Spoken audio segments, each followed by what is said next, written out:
Well, that was a stroll down memory lane, wasn't it? So yeah, GameXplain just turned 10 years old. Pretty wild, right? It both doesn't seem that long ago, and also so much longer somehow. Yeah, I don't get how that works. Anyways, we thought it would be fun to celebrate by reliving 10 of GameXplain's most memorable moments over the past 10 years, mostly based on your recommendations. Each one might be something informative or something really silly, and we'll even be offering some light commentary along the way. So sit back and relax as we relive some of your favorite GameXplain moments in no particular order.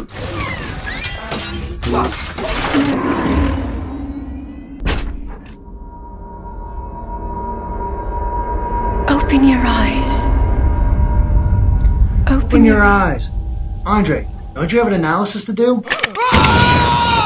Okay. Holy crap, I think this video almost killed me. It ended up being an epic 2-hour event where I just broke down the entire world, even mapping out where things were based on the actual map and using like some form of mathematics. I mean, what it was to figure out where things were. And yeah, this thing was so monumental that I had to like send much of it to you, Derrick, to help finish up the editing process, including even doing the timeline portion as I recall the video. So this was intense for both of us. Yeah, it was crazy how much effort you put into this and the lengths you went, because you were talking to people still for demo footage and just like look at that point how far away and mark it on the map and see where it shows up so we can try to map this out. It was an impressive job, like the lengths you went to looking through the demos and looking through all the footage to find everything. And then of course on my end you were trying to kill me because I had to edit all your audio to help things move along, and that was probably 7-8 hours worth of audio to edit. So whew. Yeah, that's a lot. We know what it's like to make a movie now. Yeah, we do. Seriously, that felt like a process, or similar to the process of making an actual full-length film. Yeah, that was just a super intense process, but it was a lot of fun, and it seemed like it was really well received by the community. I was doing stuff that I didn't even think that I was capable of when it came to analysis. It really set the bar for future ones, and nearly killed them for me. So, as usual, let us know if we missed anything by posting in the comments below. But please don't. Seriously? Everything the light touches is our kingdom. What about that shadowy place? That is Nintendo Direct speculation. You must never go there, Simba.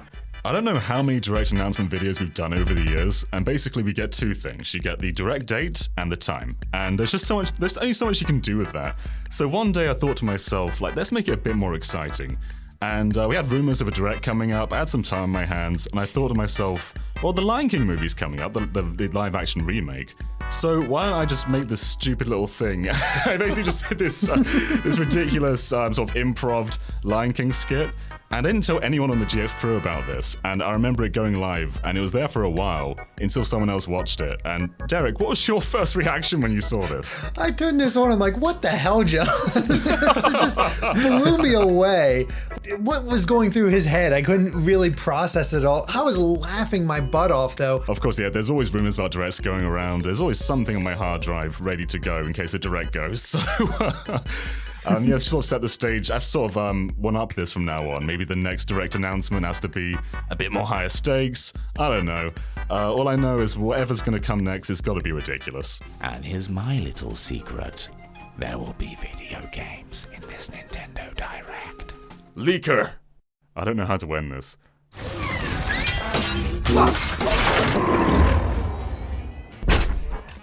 Andre, turn the chat back on! I just realized that. That's stupid.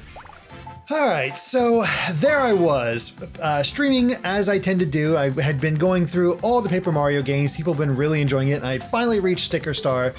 And it's not a good game. We all know that. But Andre kept insisting I was not having the true Sticker Star experience because I had the stream to help me. You're getting ahead of yourself, Derrick. You just gotta tell us what happened. Okay, fine.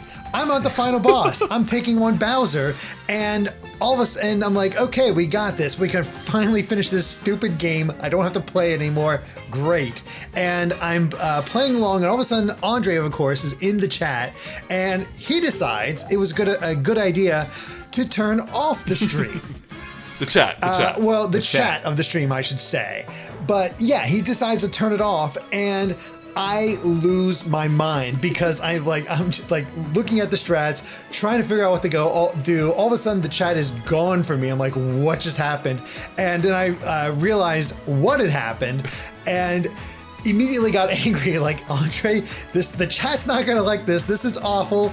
Get it back on there. You're ruining this. Let's just do it. Let's get it back. In the meantime, in my head, I'm like, I hate you. I hate you. I hate you. This sucks. I do not want to have to redo this. And the thing is, I still almost beat Paper Bowser, except I didn't realize that you had to do some sort of motion with the cake stamp thing, sticker thing, whatever, and didn't heal any HP at all. So I could have beat him still on the first try, despite you screwing me over, but I didn't. So I do commend you for powering through it. I mean, even beating Sticker Store in any form. But you had to have a little taste of what the full game was, Derrick, to make that a true Sticker Store stream. I don't know how you did it all on your own. I would have. I was tempted to. I mean, if I had lived on a higher floor building, that might have been the end of me. So. Wow. Nope, I'm gonna lose. Yep. I tried to go for the excellent and failed.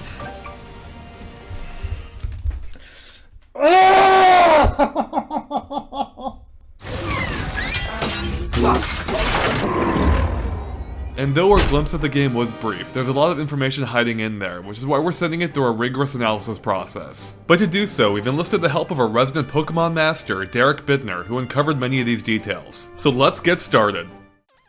Oh boy, the very first Pokemon analysis that I ever did. I didn't voice it, that was all Andre, because I didn't have the ability to edit at the point, and I forget why we chose to have you do the audio as well. Maybe I didn't have a mic yet, I can't even remember. Yeah. But it was a big deal because, you know, this is the brand new generation, the first 3D Pokemon, and you know nothing about Pokemon, Andre. Right, yeah, I was the one who was doing the analysis on the channel at that point. I'm pretty informed when it comes to most Nintendo IPs, because you have to be to do an analysis, but I know nothing about Pokemon. I knew the first gen, but anything beyond that was beyond me, so I needed your help.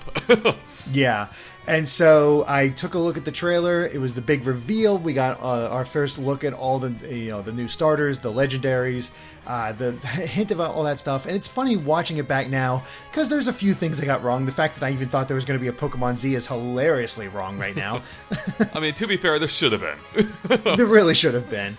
Although we still have your wonderful version of Pokemon Z if you watch the video, so that's something. That's a good point. But yeah, it was a big moment for me because not only was it my first analysis, but it was the first, like, this video did amazingly well. It got over 1 million views and inspired us to do so many analyses on any little thing that happened.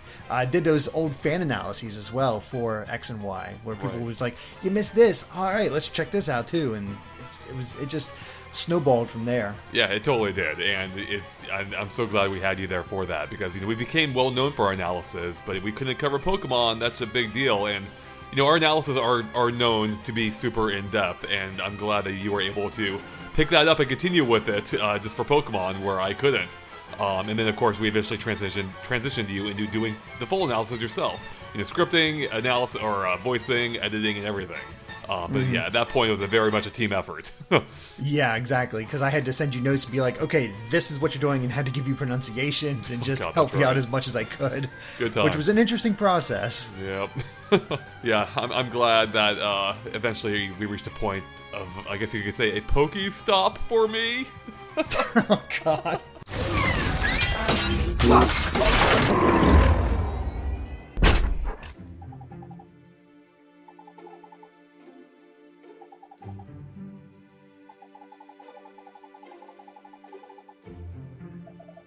Yeah, Wargroove kind of came as a surprise. It was, I think, my third review for GameXplain. I had done Phantasy Star and Grease, like, in the same night, like, a couple of weeks prior, and I don't remember. Derrick was working on another review. We all kind of expected Derrick to take it because it's more up his alley.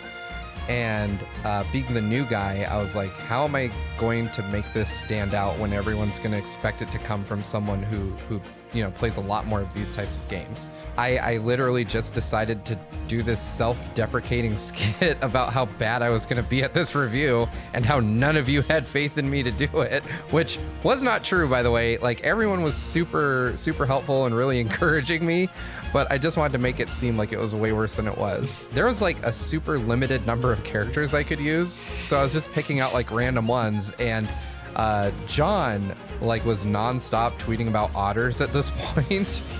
So I was like, well, they don't have an otter, but an otter is basically a water dog, so I'm gonna make him a dog.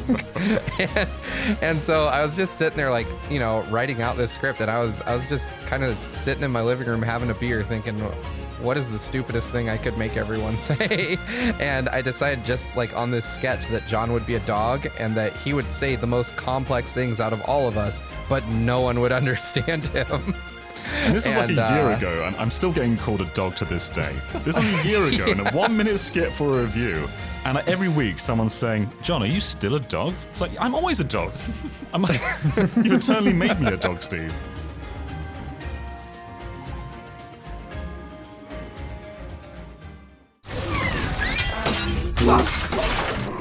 So let's go all the way back to the year 2010, where I first had an idea. And that brilliant idea was to quit my full-time job where I was really secure and start GameXplain, a YouTube channel and a website, which is totally untested. So reaching 500,000 subscribers was a huge deal for us. As I kind of laid out in our 10-year anniversary video and 1 billion views, I never expected GameXplain to take off like it has, and that was even probably more the case when we reached 500,000 subscribers. That was such a monumental moment for us, like 500,000.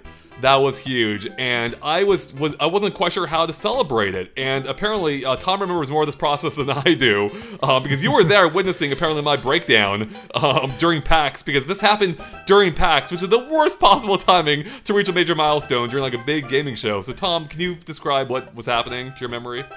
Yes, as we know, maybe it's some of the worst times to be caught with your pants down, maybe literally, during is to have one of these monumental milestones happen during an expo. We were trying to have a group call, get Derrick on the line, but if you know at PAX, at least at PAX in Seattle, at PAX West, there is no phone connection, barely anything works. Maybe you can send a text message, but any data-related things don't work. So we were walking around the expo trying to see if something worked, but we couldn't. So eventually, we gave up on that idea, drove back to Andre's parents' house, and Andre started work on a level in Mario Maker, kind of to represent the process of the path to reaching 500K. At the time, I just helped him with a couple ideas to try to make it clearer, but no, it was a really unique take on it, I think, at the time. Yeah, I guess that whole idea just came out of a perfect storm of circumstances in which we couldn't do anything else, but I had access to, I think, what was still a review build of Mario Maker. I'm like, hell, why not try making it a level in this game that somehow represents the history of the path of GameXplain up until this point? And it really seemed to resonate with people. That was a lot of fun. It was topical because it tied in with Mario Maker, and it really kind of stretched my creative limits with how to make these abstract Mario things make sense in a real life capacity. So yeah, that was a lot of fun, and I'm glad you were there, Tom, to help me out with conveying some of those ideas. And this allowed us to take to the air and reach new heights.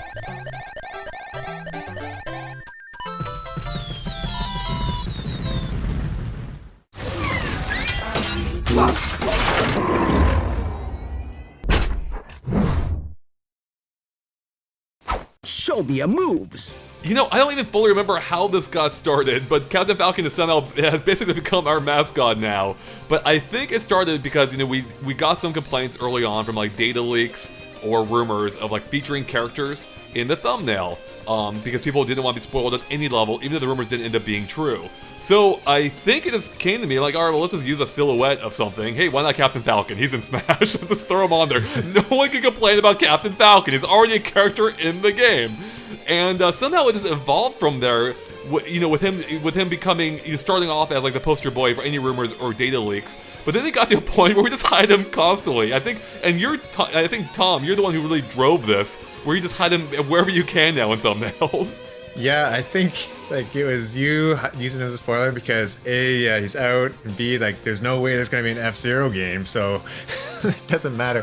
And John did it once. And so then I think I did it the next day, and like a lot of people might have been commenting on it. So, we just do it again and again and again.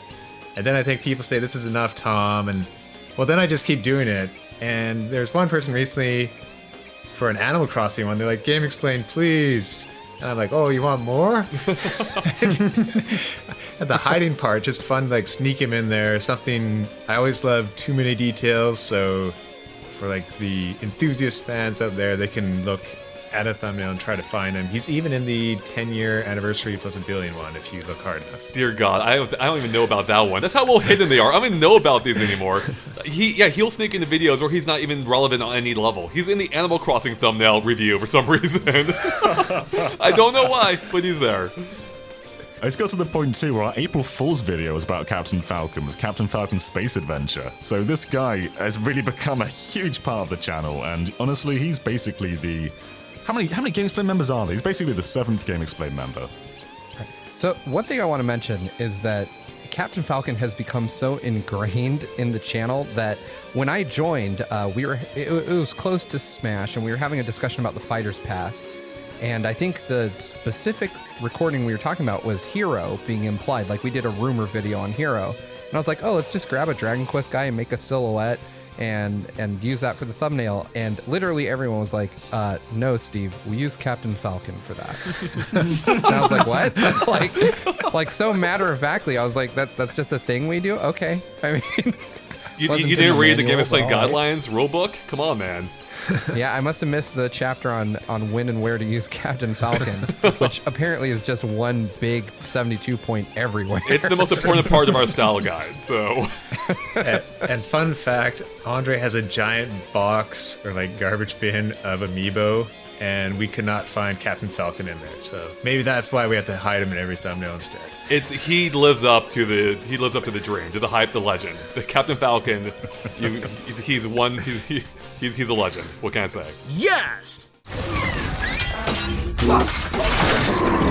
Can you guys see my PowerPoint presentation? Oh God, you have a PowerPoint presentation, yes. You have way too much time on you.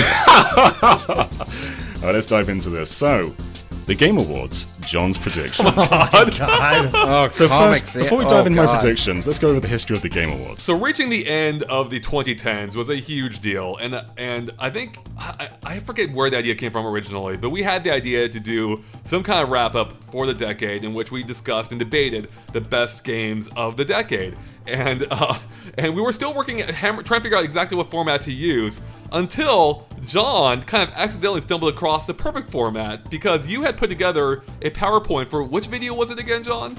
It was the Game Awards, our predictions for the Game Awards. That was it. You built a presentation based around a PowerPoint presentation, and it was just fantastic. It was hilarious. And I'm like, why don't we take that idea and just expand it and do it for every video of our Game of the Decade series, a 10 video series, and we all prepared our own PowerPoints each episode, and that is probably some of the most fun I've had. It was a lot of work, but that was so darn fun. It really took me back to grade school, throwing together these assignments at the last minute in order to present our hilarious and somewhat factual arguments.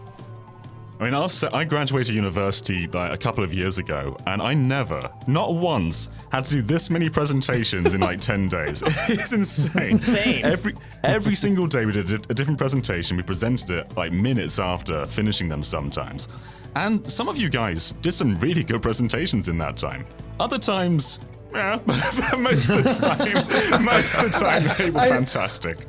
There were so many times where Steve was so low on time that he was literally putting his presentation together as we were giving ours. Yeah. And those were some of the best too. That's the best part about it. Steve's garbage was hilarious.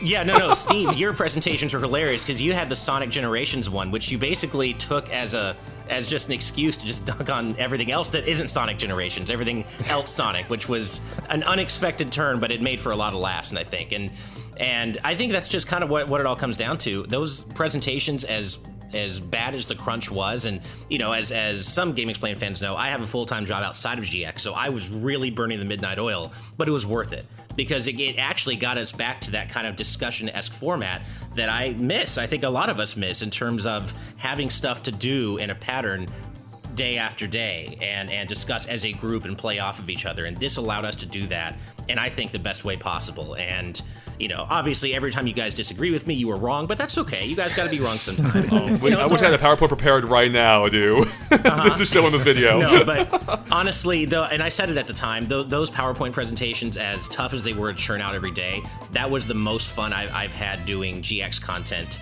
in quite a while, because we were doing it together, Major shout out to Tom as well, because you were the one compiling our votes and making each of those thumbs. Oh yeah, thanks, Derrick. Yeah, that's kind of why I didn't join in, because I was just coming off a Shovel Knight Showdown review, which already is a lot of work for me, and then just knowing that each thumb has to be basically a premium one with so many characters in it, and the animations, it takes a lot of time, and I was burnt out after just doing that alone. So a lot of fun. I loved listening to you guys try to race to get within the 3-minute time limit or whatever it was. It's not that it's like, and time, and like, blah, blah, blah, blah, blah, like just finishing up right after. Just flying through slides a mile a minute. It was so great. Good times, yeah. I hope to bring those back in the future. We'll see. I have some ideas. So, what is all this? Escalation. I think there's going to be a Nintendo Direct at the Game Awards. Oh my god.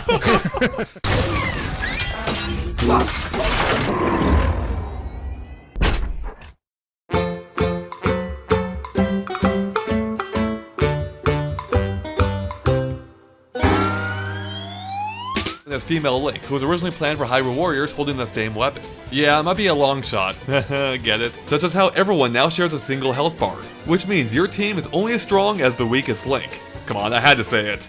Or more specifically, forks. We can see forks in this scene alone. And yes, there's even a cow one now too. Isn't that amusing? With the opening cutscene featuring Mario already mid-battle against Bowser atop his airship, all in an effort to rescue the apple, or should I say Peach, of his eye. But thankfully, Lightning is still as striking as ever. He looks freaking awesome with a unique moveset that pays homage to his roots.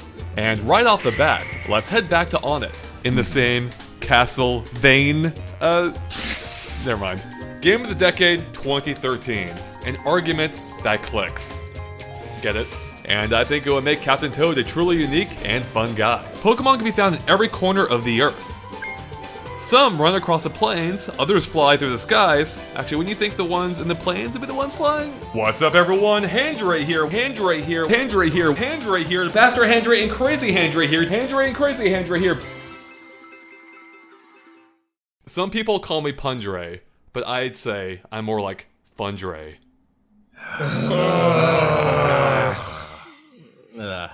Christ.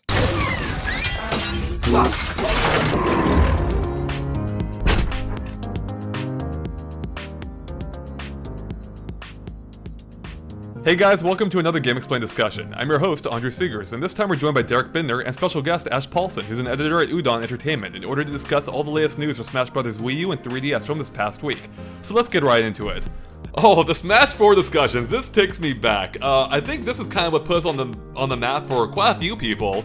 Obviously Smash Bros. Is always hype, and we came in and started doing a weekly discussion based on the images Sakurai was posting, I believe to Miiverse at the time. And that was such a fun thing, getting together week by week to discuss the images, which were often revealing brand new things about the game, so we always had something to discuss. So yeah, I believe, and that's also where Ash came on board for our discussions. Or GameXplain in general. Right, yeah, so I think my first thing that I ever did was a Link Between Worlds post-mortem with Derrick, and then the Smash 4 stuff started up pretty much right after that.